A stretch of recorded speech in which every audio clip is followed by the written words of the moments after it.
오늘 은혜 받으실 하나님의 말씀은 창세기 39장 10절로 20절까지 말씀입니다. 다 같이 합독하시겠습니다. 여인이 날마다 요셉에게 청하였으나 요셉이 듣지 아니하여 동침하지 아니할 뿐더러 함께 있지도 아니하니라. 그러할 때 요셉이 그의 일을 하러 그 집에 들어갔더니 그 집 사람들은 하나도 거기에 없었더라. 그 여인이 그의 옷을 잡고 이르되 나와 동침하자. 그러나 요셉이 자기의 옷을 그 여인의 손에 버려두고 밖으로 나가매 그 여인이 요셉이 그의 옷을 자기 손에 버려두고 도망하여 나감을 보고 그 여인의 집 사람들을 불러서 그들에게 이르되 보라, 주인이 히브리 사람을 우리에게 데려다가 우리를 희롱하게 하는도다.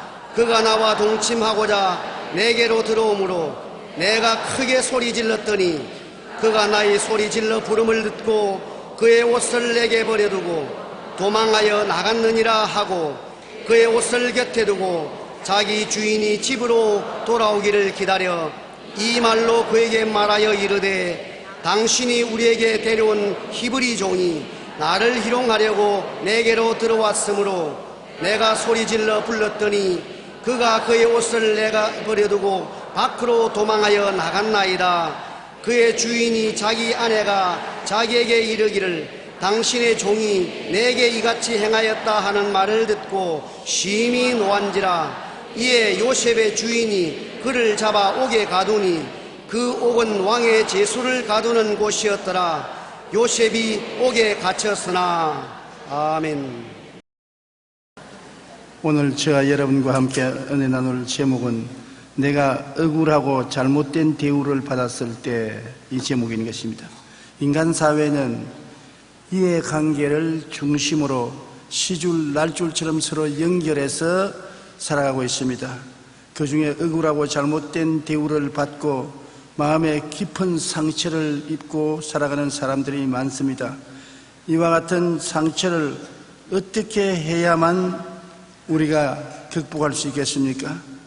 저는 예전에 TV의 동물세계라는 프로그램을 보면서 동물 속에 이루어지는 정글의 법칙에 큰 관심을 기울여 보았었습니다. 동물의 세계가 같은 동물들이 모여서 군거하기 때문에 다 똑같은 줄 알았는데 거기에도 계급차별이 있어요. 제일 왕초가 있고 그 다음에 부하들이 있고 끊임없이 자라오는 부하들은 왕초에 대해서 도전하고 왕초는 부하들을 다스리고 억압하고 하다가 나이 넓고 힘이 없으면 쫓겨나고 쫓겨난 동물은 무리해서 사라지고 혼자 외롭게 정글 속에 살게 되는 것입니다. 우리가 이 세상에 살면서 인간 사회도 공식적인 역사의 뒤에 감추어진 숨은 힘으로 때로 상대방의 약점을 덜추어 개인이나 집단을 파괴합니다. 목적을 위해서는 수단과 방법을 가리지 않습니다. 자기의 이익과 결탁된 음모를 가지고 온갖 공격을 다합니다. 인간 사회는 이처럼 이해관계를 중심으로 서로 간에 긴밀한 관계를 주고받으며 살아갑니다. 그러나 역사의 뒤안거리는 언제나 억울하고 잘못된 대우를 받고 마음에 깊은 원한과 상처를 입고 살아가는 사람들이 많이 있습니다. 스스로 잘못이 없는데도 불구하고 집단 속에서 잘못한 사람으로 치부시켜서 고난을 당하게 합니다. 그는 집단에서 쫓겨나서 멸시와 천대를 받고 마음에 깊은 상처를 입고 그를 치유하지 못해서 슬픔을 마음속에 품고 살고 있는 것입니다. 이러한 때는 이 사람들이 어떻게 해야 될 것입니까? 우리는 성경에 보면은 요셉이 당한 너무나 억울한 일을 잘 알고 있는 것입니다. 요셉은 야곱의 12아들 중에 11째 아들입니다. 그런데 아들이 12이나 있는데 다른 11아들들은 다 마음속에 세상이 꽉 들어차 있었습니다. 그래서 세상을 따라 생각하고 말하고 행동하며 살았는데 요셉만이 유독이 달랐습니다. 그 마음 가운데 하나님이 주신 꿈을 품고 살았습니다. 다른 아들들은 꿈이 없었습니다. 하루하루 그냥 세상을 따라 삽니다. 그런데 요셉은 유독 이 꿈이 있어 그 꿈이 마음을 점령했기 때문에 꿈을 따라 생각하고 말하고 행동했습니다. 형들과 모여서 앉으면 자기 꿈 이야기를 했습니다. 형들 내 꿈 이야기 들으십시오. 형들과 내가 추수를 하러 갔는데 형들의 단과 내 단이 함께 섰는데 형들 단들이 내 단을 쭉 둘러서더니만 절을 합디다. 형들이 들으니까 기가 막히거든. 이 고약한 놈 지가 우리 왕이 되겠다는 말하니까. 그러고 그만두었으면 좋겠는데 요셉이 또 꿈 이야기를 했어요. 형들 내 이야기를 들으십시오. 형들은 별들이 해와 달과 11별이 나를 향해서 넙적 절을 합디다. 그러니 형들이 일어나서 죽일 놈의 자식, 이게 뭐 이 금방진 놈이 한 번 꾸어도 좋을 텐데 두 번, 세 번 꿈 이야기를 하고 사람을 무시하고 어디 두고 보자. 그러고 완전히 사귀질 않았었습니다. 그런데 요셉이 아버지의 심부름으로 형들 양을 치는 들판으로 갔다가 형들이 요셉이 오는 것을 보고 저 자식 꿈꾸는 놈이 온다. 꿈꾸는 놈을 잡아 죽여버리자. 그래서 그 꿈이 어떻게 되는지 우리 한번 알아보자. 여러분, 이 어려운 세상에 살면서 꿈을 품은 사람이 고난과 핍박을 받습니다. 그런데 꿈을 품은 사람을 사람들은 죽여버리려고 하지만은 일단 가슴에 꿈을 품은 사람은 그렇게 쉽게 죽지 않습니다. 그 사람은 육체적인 인간일 뿐 아니라 그 속에 4차원의 영성인 꿈을 가지고 있기 때문에 꿈은 현실을 지배하고 다스립니다. 요셉이 그와 같았습니다. 억울하게 형들에게 들에서 잡혀가지고서 옷이 빨가벗김을 받고 마른 우물에 던져 넣었다가 아라비안 대상이 오니까 종의 돈을 받고 종으로 팔아먹었습니다. 그는 17살에 아버지를 떠나 가정을 떠나 멀리 애굽의 종으로 팔려가서 보디발의 집 하인으로 팔렸습니다. 보디발은 그때 애굽 임금님의 경비병 대장이었습니다. 12대장 보디발의 집 종이 되어 그 주인을 위해서 일을 하는데 꿈을 가진 사람은 언제나 하나님의 형통함이 따르는 것입니다. 꿈이 있는 백성은 망하지 않습니다. 꿈이 없는 백성은 망한다고 말한 것입니다. 꿈을 마음속에 품으면 여간 고통이 다가오더라도 고통 속에 항상 하나님이 같이 계심으로 형통이 있습니다. 왜냐하면 우리 하나님은 좋은 일을 이루는 하나님이신 것입니다. 성경에 보면 하나님이 여섯 동안 천지를 지었을 때 5번 하나님 보시기에 좋았더라, 하나님 보시기에 좋았더라, 좋았더라, 좋았더라, 좋았더라. 마지막에는 하나님 보시기에 심히 좋았더라 했습니다. 하나님이 하시는 일은 다 좋은 일입니다. 마귀가 하는 것은 도적질하고 죽이고 멸망시키는 나쁜 일밖에 없지만은 하나님이 하시는 일은 좋은 일인데, 하나님이 주신 말씀을 통해서 마음에 꿈을 품고 있으면 하나님이 같이 계심으로 좋은 일이 생겨납니다. 아무리 현재 어둡고 캄캄하고 고통스럽고 괴로워도 참고 견디면 꿈이 여러분의 인생을 다스리게 되는 것입니다. 하나님은 우리에게 큰 꿈을 품도록 만들어 놓은 것입니다. 예수님 십자가에 못 박여 갈보리에서 피 흘려 달려 있는데 그 예수님을 통해서 우리의 죄도 불의도 질병도 저주도 죽음도 다 청산해버리고 우리에게 용서와 의, 거룩함과 성령 충만, 치료와 건강, 아브라함의 축복과 형통, 부활과 영생, 천국을 허락해주는 꿈을 우리에게 허락해 주시는 것입니다. 누구든지 저를 믿으면 하나님이 이 꿈을 우리 속에 주시고, 십자가를 통해서 우리가 이 꿈을 마음속에 품고 있으면 이 꿈을 통하여 어떠한 형편과 환경에 있든지 하나님은 우리에게 좋은 일을 이루어 주시는 것입니다. 그러므로 우리 주 예수 그리스도를 통해서 십자가의 은혜를 받아 마음속에 꿈을 품으면 그 꿈이 여러분과 나를 이끌어가는 것입니다. 우리의 운명을 꿈이 다스려가는 것입니다. 모든 사람이 자기 운명이 바꾸어질 수 있는 것은 십자가를 통하여 꿈을 품을 수 있기 때문인 것입니다. 누구든지 그리스도 안에 있으면 새로운 피조물이라 이전 것은 지나갔으니 보라 새 것이 되었다. 내 힘으로 이전 것을 지나가게 하고 새 것이 될 수 없습니다. 마음속에 꿈을 품으면 꿈이 여러분을 그렇게 변화시키는 기적을 베풀어 주시는 것입니다. 요셉이 보디발의 집에 있어서 보디발의 집이 잘 되고 모든 것이 형통하니까 요셉을 가정 총무로 삼았습니다. 그런데 보디발의 아내가 요셉을 보고 마음에 흑심을 품고 자꾸만 꾀었습니다.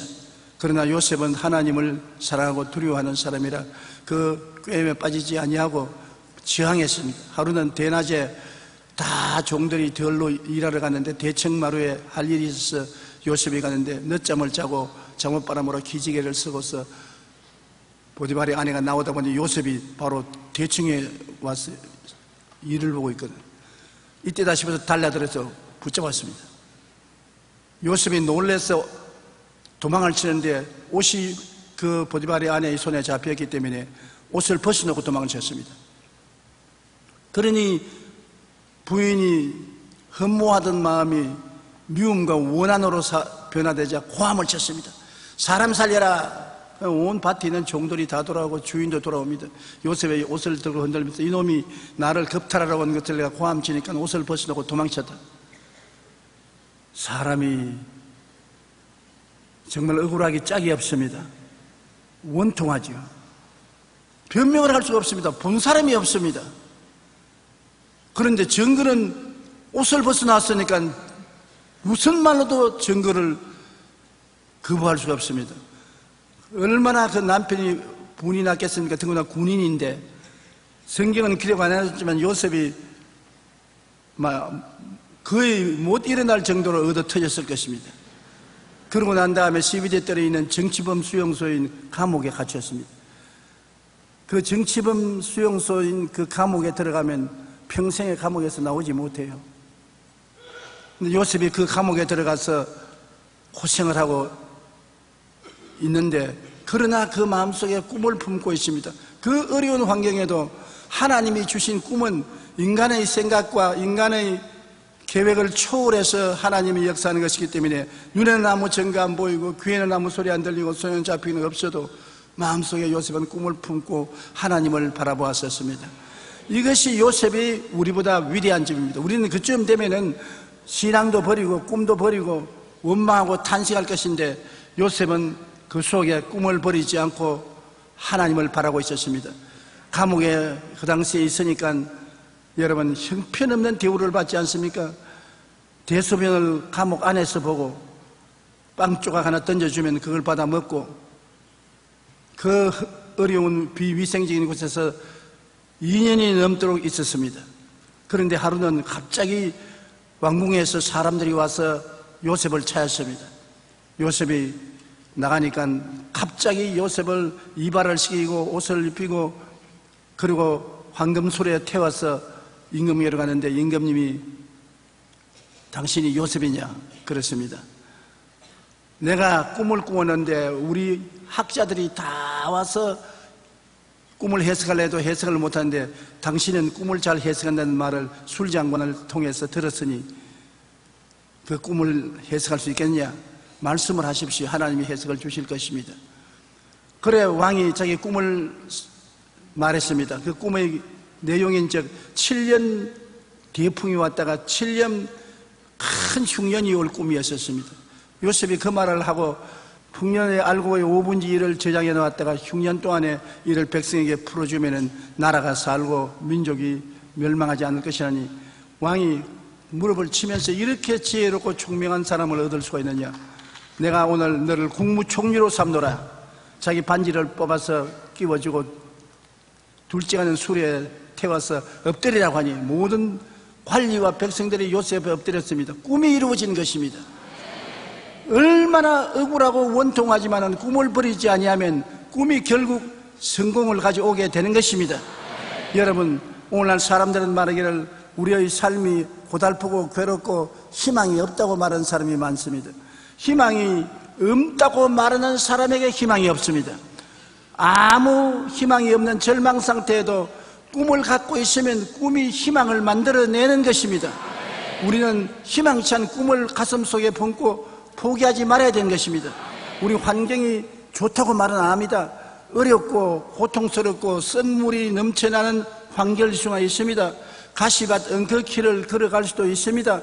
그럼에도 불구하고 하나님께서는 우리에게 꿈을 가질 수 있도록 마련해 주셨습니다.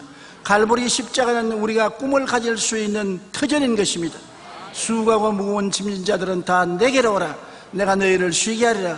예수님은 갈보리 십자가에서 우리의 모든 부정적인 파괴적인 흑암의 세력의 열매를 멸하셨습니다. 저는 실로 우리 질고를 지고 우리의 슬픔을 당하였거늘 우리는 생하기를 그가 징벌을 받아 하나님께 맞으며 고난을 당한다 했노라. 그가 찔림은 우리 허물을 인하며 그가 상함은 우리 죄악을 인함이라. 그가 징계를 받음으로 우리가 평화를 누리고 그가 채찍에 맞음으로 우리가 나음을 입었도다. 우리는 다 양같이 그를 행하여 각기 제 길로 갔거늘 야훼께서는 우리 무리의 죄악을 저에게 담당시겠다. 바로 이 예수님께서 우리의 죽음을 걸머지고 갈보리산에 달려서 오늘 여러분 보고 오라고 말하는 것입니다. 왜냐? 그의 고난을 통해서 승리의 꿈을 마음속에 심어주기 위한 것입니다. 아무 의미 없이 예수님 고난당하지 않았었습니다. 여러분과 나에게 꿈을 심어주기 위해서 고난을 당한 것입니다. 그 꿈을 받아들여서 우리가 믿고 나가면 그 꿈은 우리의 모든 역경을 물리치고 영혼이 잘됨같이 범사에 잘되며 강건하고 생명을 얻되 넘치게 얻는 영광의 결과를 가져오게 되는 것입니다. 요셉이 13년 동안 그 험한 길을 걸어가면서도 꿈을 버리지 않았었을 때 꿈이 요셉을 이끌어갔습니다. 그 형들은 이놈을 잡아 죽여 꿈이 어떻게 되는지 보자 했는데 꿈이 요셉을 죽음에서 건져내고 그를 영광으로 들어오게 낸 것입니다. 요셉이 나중에 형들에게 말하기를 형들은 나를 해하고자 했으나 하나님은 오히려 이것을 영광이 이룰 수 있는 길을 열어주었다고 하는 것입니다. 창세기 50장 20절에 당신들은 나를 해하려 하였으나 하나님은 그것을 선으로 바꾸었다고 말한 것입니다. 마음속에 꿈을 품고 있으면 해하려고 해도 그것이 오히려 선으로 바꾸어지는 것입니다.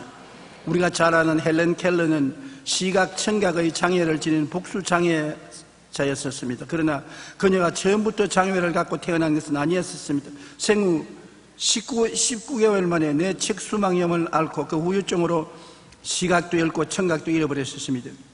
그녀는 성장하면서 자신과 같은 장애자를 돕겠다는 꿈을 품었습니다. 그리고 장애인으로서 처음으로 학사계를 받고 작가로서 그리고 사회사업가로서 활동하여 빛의 천사라는 찬사를 받기도 했습니다. 그녀는 이 세상에서 가장 불쌍한 것이 무엇입니까? 라는 질문을 받고 이렇게 대답했습니다. 시련에 있을 때 꿈이 없는 것이 가장 불쌍한 사람입니다. 시련은 다가와요. 헬렌 켈러에게는 눈도 못 보고 귀도 못 듣는 시련이 다가와요. 그러나 꿈을 버리지 않으니까 꿈이 그로 하여금 역사에 남는 인물로 만드는 것입니다. 시련은 있어도 꿈은 버리지 말아야 되는 것입니다. 제가 불광동에서 천막 치고 가만히 깔고 개척할 때 내 마음에 잊어버리지 않은 한 장면이 있었습니다. 14~15살 먹는 아주 영양실조에 걸리고 옷 한 벌을 입어 겨울에 벌벌 떨면 소년이 그 여동생이 머리도 씻지 않고 아주 새집처럼 된 머리털을 간 그 여동생이 콧물을 역시 절질 흘리면서 그 오빠의 손을 잡고 우리 천막교회에 왔어요. 그 보니까 그분이 시력을 잃어버렸어요. 눈 뜨기 위해서 천막교회에 왔는데 내가 아무리 안수해도 눈이 안 떠졌어요. 그래서 내가 참 마음에 너무 불쌍히 느끼고 괴롭게 했는데 그는 육신의 눈은 못 떴지만은 영의 눈을 뜬 사람이었었습니다. 천막교회에 와서 설교를 듣고 그 추운 가운데 헐벗고 굶주리면서 놀랍게 신앙 속에 있더니 후에 하나님이 그 꿈을 통해서 그 사람을 이끌고 미국으로 건너가서 나중에 백악관 대통령 참모까지 됐었습니다. 그 사람 이름이 강영우 박사입니다. 나는 그분의 과거를 너무나 생생히 알기 때문에 너무나 비참하게 헐벗고 굶주리고 눈도 안 보이고 추운 날에 여동생이 손을 잡고 콧물을 흘리면서 천막교회에 와서 구석에 앉아있던 그가 꿈이 있으니까 그 꿈이 그를 붙잡아 이끌어서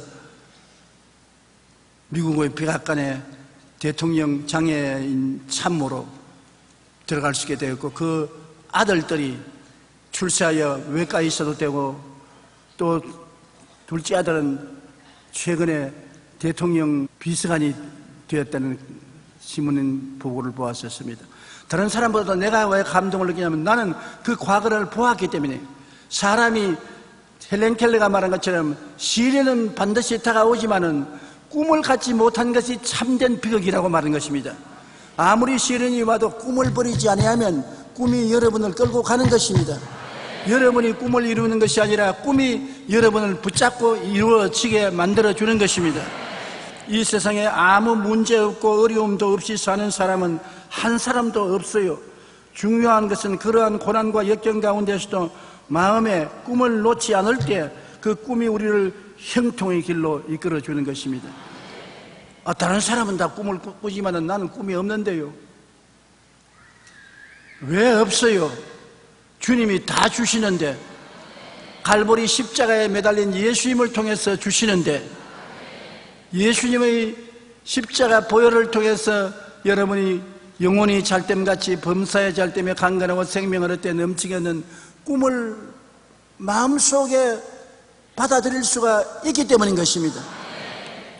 요셉의 11 형제들은 세상만 가슴에 가득 찼지 꿈이 없었는데, 요셉은 가슴 속에 꿈을 담고 있었습니다. 여러분도 마음속에 십자가 구속의 꿈을 담고 있으면 그 꿈이 여러분에게 새로운 사람으로 만들어주는 것입니다. 하나님의 기적이 일어나게 만들어주시는 것입니다. 그러므로 가장 불쌍한 것이 바로 고난은 이 시대 꿈이 없는 사람이 가장 불쌍한 사람인 것입니다. 여러분, 예수님이 당하신 십자가의 죽음은 인간적으로 보면 너무나 억울하지 않습니까? 예수님은 3년 반 동안 인간을 구원하시고 소망을 주시기 위해서 헌신하셨습니다. 요한복음 3장 16절처럼 하나님이 세상을 이처럼 사랑하사 독생자를 주었으니 이는 그를 믿는 자마다 멸망하지 않고 영생을 얻게 하셨습니다. 믿는 자마다 남녀, 도유, 빈부, 귀천, 신분의 고하를 불구하고 믿기만 하면 하나님이 구원하기 위해 예수님을 보내주셨는데, 예수께서 마태복음 4장 23절에 보면 온 갈릴리에 두루 다니사 그들의 회당에서 가르치시고 천국 복음을 전파하시고 백성 중에 모든 병과 모든 약한 것을 고치셨다. 주님이 모든 병을 다 고치셨다. 모든 약한 것을 다 치료해 주셨다. 주님이 가시는 곳마다 좋은 일이 생겨났었습니다. 좌절과 절망에서 소망을 얻었었습니다. 그런데 사람들은 주님의 그 사랑과 은혜를 쉽게 잊어버렸습니다. 마지막 예루살렘에 입성할 때 호산나 다윗의 자손이여 장차 세상에 오실 구주여라고 환영을 하고 고함을 치고 종려나무 가지를 꺾어서 그 발 앞에 깔고 하던 그 군중이 일주일 후에는 저를 십자가에 못 박으소서, 저를 십자가에 못 박으소서 빌라도 앞에서 고함을 쳤습니다. 인심이 조석변입니다. 한 주일 전에 다윗의 자손이여 장차 세상에 오실 메시아라고 그렇게 찬양을 하던 그 군중이 순식간에 악마로 변했었습니다. 예수님을 십자가에 못 박으라고 고함 쳤습니다. 마가복음 15장 12절로 15절에 보면 빌라도가 또 대답하여 이르되 그러면 너희가 유대인의 왕이라 하는 일을 내가 어떻게 하랴? 그들이 다시 소리 지르되 그를 십자가에 못 박게 하소서. 빌라도가 이르되 어찌미냐 무슨 악한 일을 하였느냐 하니 더욱 소리 지르되 십자가에 못 박게 하소서 하는지라. 빌라도가 무리에게 만족을 주고자 하여 바라바는 놓고 예수는 채찍질하고 십자가에 못 박게 넘겨주니라. 여러분, 그러므로 이보다 더 억울한 일이 어디 있겠습니까? 우리가 이 세상에 살면서 억울한 일을 당했다 했는데 예수님의 당한 이 사건은 생각할 수 없이 억울한 일이 아니겠습니까? 그런데 결과는 어떻습니까? 예수님은 그 억울한 일을 당하고 무덤에 들어가서 사라진 것이 아니라 사흘 만에 사망을 이기고 부활하셨습니다. 그 십자가는 무의미한 죽음이 아니라 우리를 대신해서 모든 죄와 불의, 추악과 저주, 절망과 죽음을 짊어진 십자가에 섰습니다. 사람들은 예수님을 억울하게 못 박였지만은 하나님은 배후에서 그 고통을 통해서 여러분과 나의 죄와 불의, 추악과 저주, 절망과 죽음을 청산하도록 만들어 주신 것입니다. 베드로전서 1장 3절로 4절에 우리 주 예수 그리스도의 아버지 하나님을 찬송하리로다. 그의 많으신 긍휼대로 예수 그리스도를 죽은 자 가운데서 부활하게 하심으로 말미암아 우리를 거듭나게 하사 산 소망이 있게 하시며 썩지 않고 더럽지 않고 쇠하지 아니하는 유업을 있게 하시나니 곧 너희를 위하여 하늘에 간직한 것이라. 우리 주 예수 그리스도가 십자가에서 우리 대신하여 죽었으므로 그 죽음을 통해서 우리의 죽음을 멸하시고 부활하심으로 말미암아 사망과 음부를 철폐하시고 여러분과 나에게 구원을 주시고 성령을 주시고 치료를 주시고 축복을 주시고 영생복락을 주시는 희망의 근거가 된 것입니다. 예수님을 바라보면 희망이 있습니다. 종교를 얻는 것이 아닙니다. 의식을 얻는 것이 아닙니다. 억울하고 고통스러운 일을 당해도 예수님을 바라보면 희망이 있습니다. 왜냐하면 예수님께서 우리에게 부활의 아름다운 영광을 주실 것이기 때문인 것입니다. 지금은 죽음의 고통을 당하고 십자가의 고통을 당한다 할지라도 반드시 십자가 뒤에는 부활이 있기 때문인 것입니다. 주님이 부활을 주실 것을 우리는 믿음하지 않습니다. 내가 억울하고 잘못된 대우를 받을 때 우리가 어떻게 행동해야 될까요? 우리는 요셉을 보고 예수님을 보고 억울한 누명을 덮으시고 고통을 당하더라도 꿈을 버리지 않고 희망을 갖고 있으면 반드시 영광이 다가온다는 것을 알고 있습니다. 환난과 고통은 영광과 승리를 그 후에 반드시 가지고 오게 된 것입니다.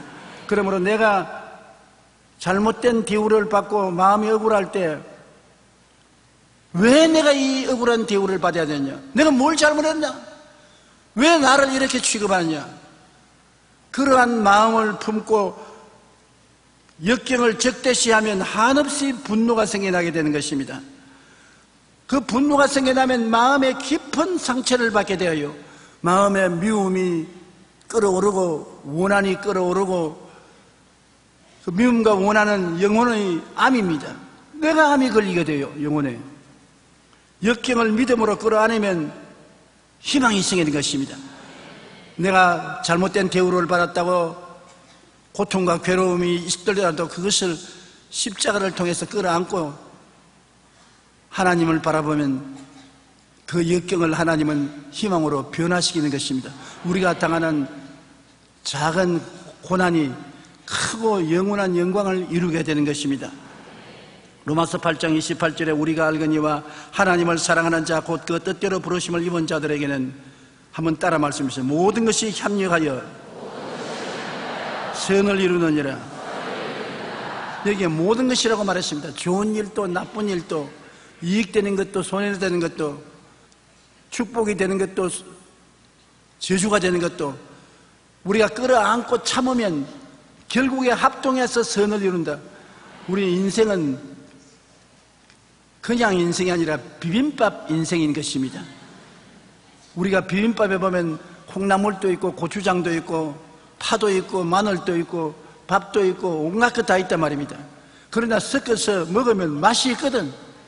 결국에 우리 인생은 하나님이 비빔밥처럼 만들어서 우리 보기에는 성공과 실패, 고통과 즐거움이 함께 비빔밥이 된 것 같아도 종국적으로는 맛이 있고 영양분이 있게 만들어 주시는 것입니다.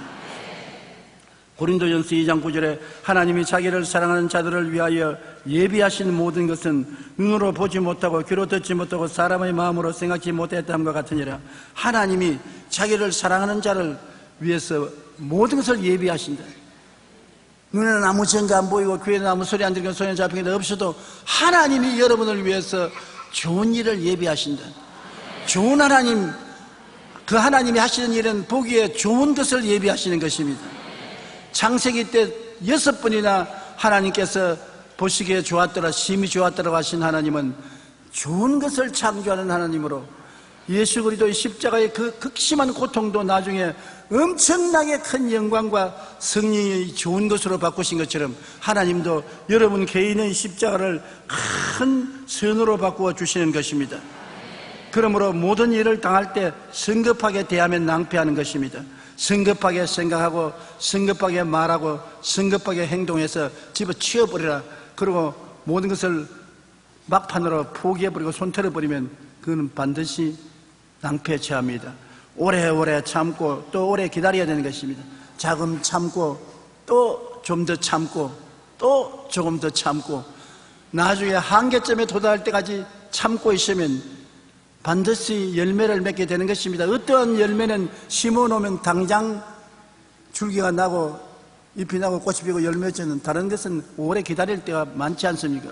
그러므로 잠언서 16장 32절에 노하기를 더디하는 자는 용사보다 낫고 자기 마음을 다스리는 자는 성을 빼앗는 자보다 낫다. 참 놀라운 말이 아닙니까? 마음인데 내 마음을 다스릴 수 있는 사람은 싸움에 이기는 용사보다 낫고 성을 빼앗는 큰 전성한 용사보다 낫다고 말하는 것입니다. 로마서 5장 3절로 4절에 우리가 환난 중에도 즐거워하나니 이는 환난은 인내를, 인내는 연단을, 연단을 소망을 이루는 줄 압니다. 환난 뒤에는 반드시 소망이 온다.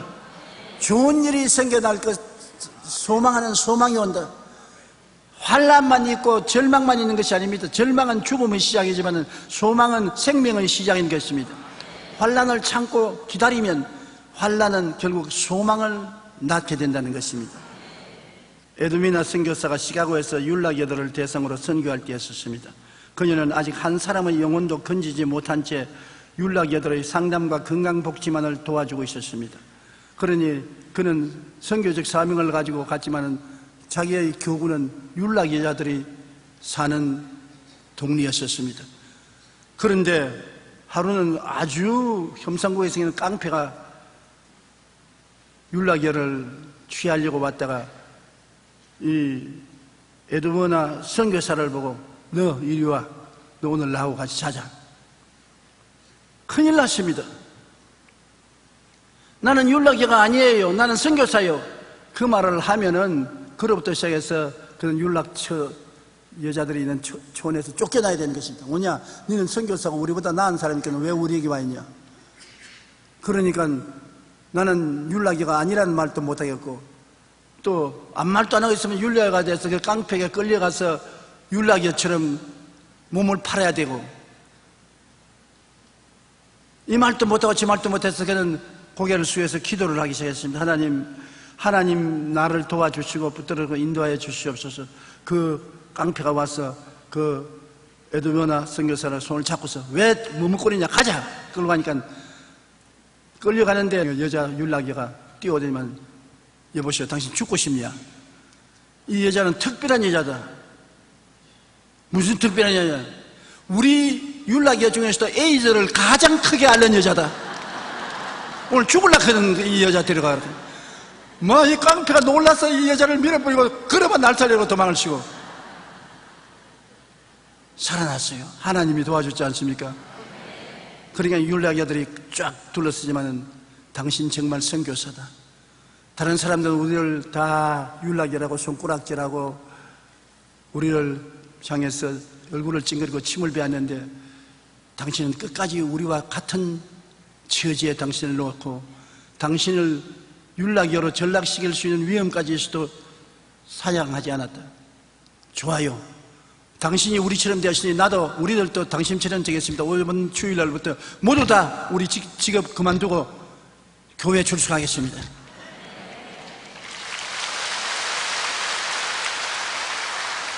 그래야 그 다음 주일날은 교회 율락여들이 모두 다 와서 모였어요. 이와 같이 역경 가운데서 성급하게 행동하지 말아야 합니다. 믿음으로 기다릴 때 희망이 솟아나게 되는 것입니다. 영혼을 구원하기 위해 받은 억울한 일과 잘못된 대우는 믿음으로 끌어안고 기다리면 되는 것입니다. 에드머나 선교사가 끝까지 기다리니까 하나님이 책임을 지지 않습니까? 우리가 일어나서 일을 해결하려고 하면 하나님이 책임지지 않습니다. 살든지 죽든지 흥하든지 망하든지 성하든지 쇠하든지 하나님께 맡겨버리면 하나님은 우리를 책임져 주시는 것입니다. 볼지어다 내가 세상 끝날까지 너와 항상 같이 하겠다고 주님께서 말씀한 것입니다. 하나님은 우리의 피란치요, 우리의 요새요, 우리의 의리하는 하나님이라는 이는 제가 너를 세사양권의 올무에서와 극한 연병에서 건지실 것입니다. 제가 그 기스로 너를 덮으시니 내가 그 날개 아래 거하리로다. 그의 진실함은 방패와 손방패가 되나니 너는 밤의 놀램과 낮에 흐르는 살과 흑암 중에 행하는 연병과 백주에 황폐케 하는 파멸을 두려워하지 아니하리로다. 천인이 내 곁에서 만인이 내 우편에서 엎드려지나 이 재앙이 내게 가까이 오지 못하리라고 말씀한 것입니다. 이것이 우리의 하나님인 것입니다. 하나님은 문학적인 존재가 아닙니다. 철학적인 존재가 아닙니다. 여러분과 함께 에드워드 선교사가 이 창녀들 가운데서 한 창녀들처럼 섞여서 그들을 도와준 것처럼 우리 가운데 와서 계신 것입니다. 그 증거로서 예수님이 하늘 보좌 버리시고 사람 몸 쓰고 여러분 인간으로 인간 사회 가운데 와서 함께 울고 웃고 함께 고통을 당하면서 건져준 그 예수님이 오늘 한 성령으로 여러분 속에 들어와 계신 것입니다. 저 멀리 밖에 있지 않습니다. 그는 보혜사, 우리를 돕기 위해서 하나님께 보내심을 받아 항상 우리와 같이 계신 보혜사로서 지금도 우리와 함께 계신 것입니다. 믿으시면 한번 크게 아멘 하십시다. 영국의 격언에 보면 인내와 기다림은 희생 이상의 큰 일을 한다. W. 벤은 말하기를 인내와 신앙은 산이라도 움직인다.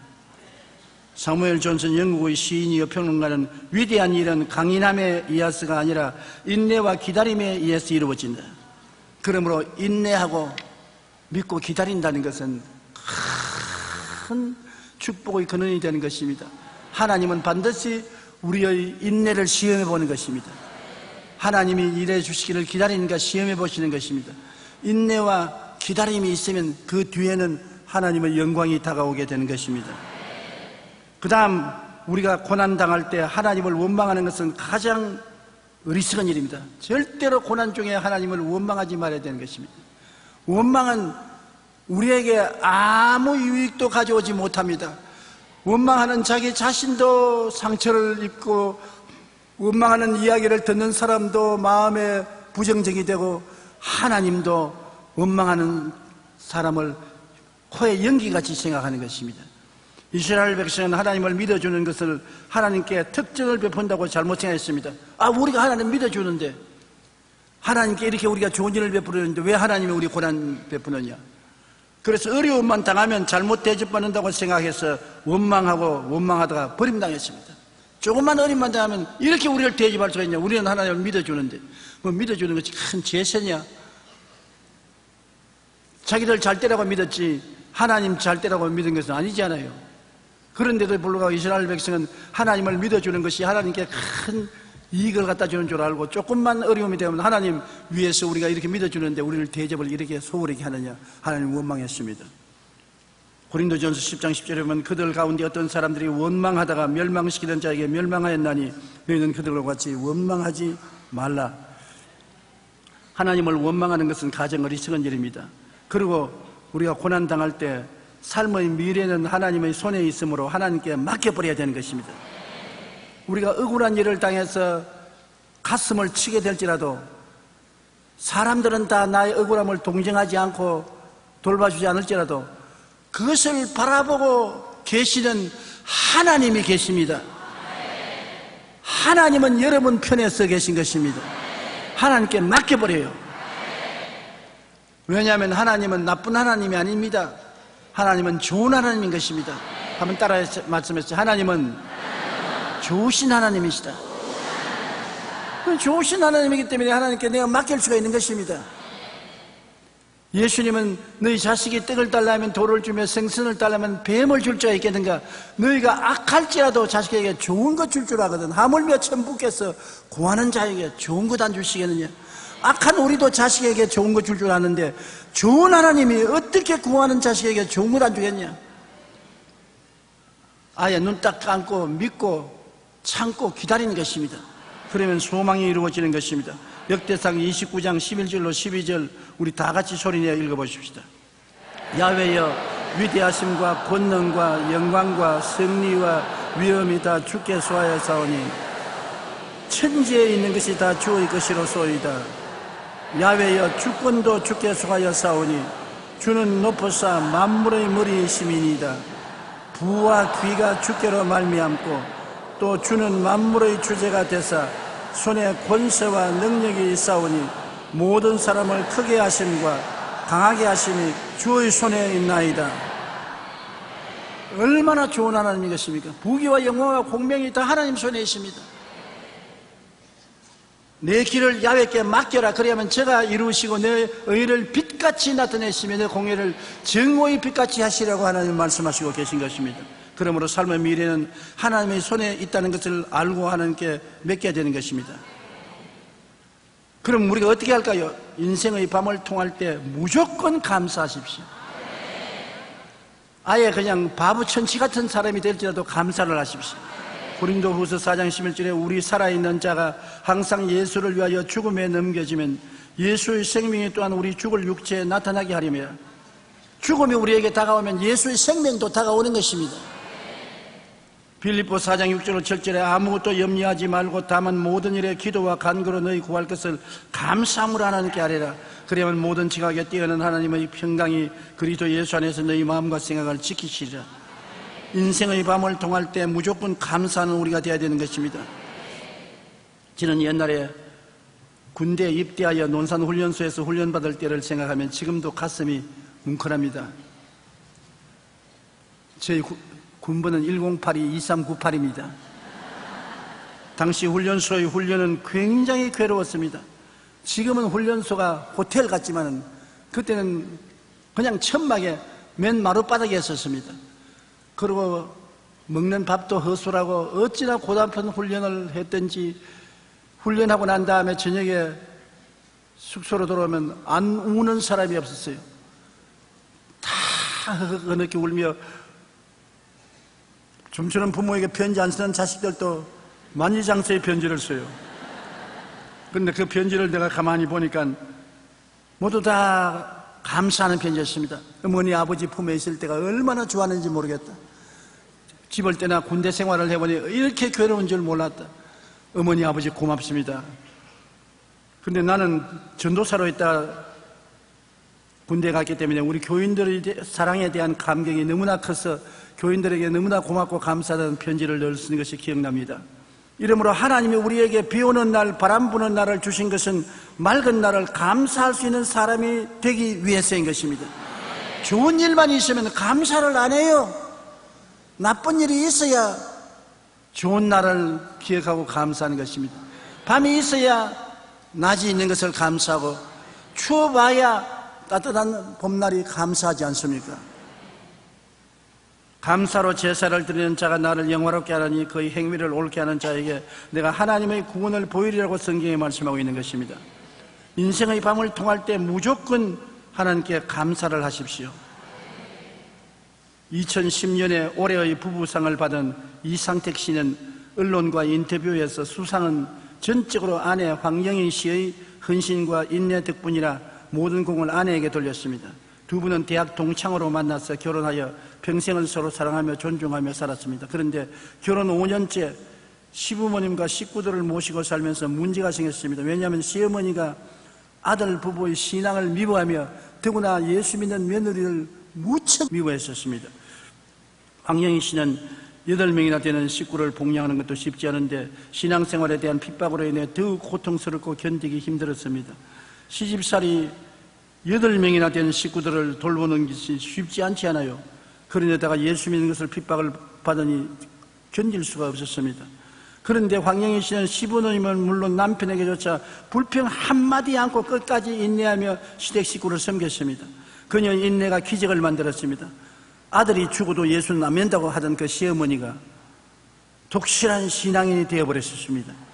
그리고 며느리가 끝까지 포기하지 않고 자신을 전도하여 섬겨준 것을 오늘날은 감사를 해요. 인내의 신앙으로 온 가족을 전도한 두 사람은 이제 아프리카 선교사로 가려고 그 꿈을 품고 준비하고 있습니다. 여러분 보세요. 삶의 모든 것을 하나님께 맡기고 인내하며 감사할 때 끝에 가서 넘치는 축복으로 하나님이 채워주시는 것입니다.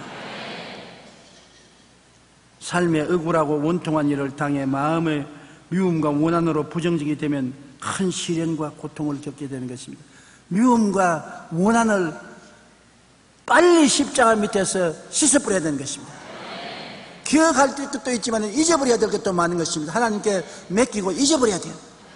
좋은 것은 기억하지만 나쁜 것은 하나님께 기도하여 맡기고 잊어버릴 것은 나쁜 것 여러분 힘으로 해결 못하지 않아요.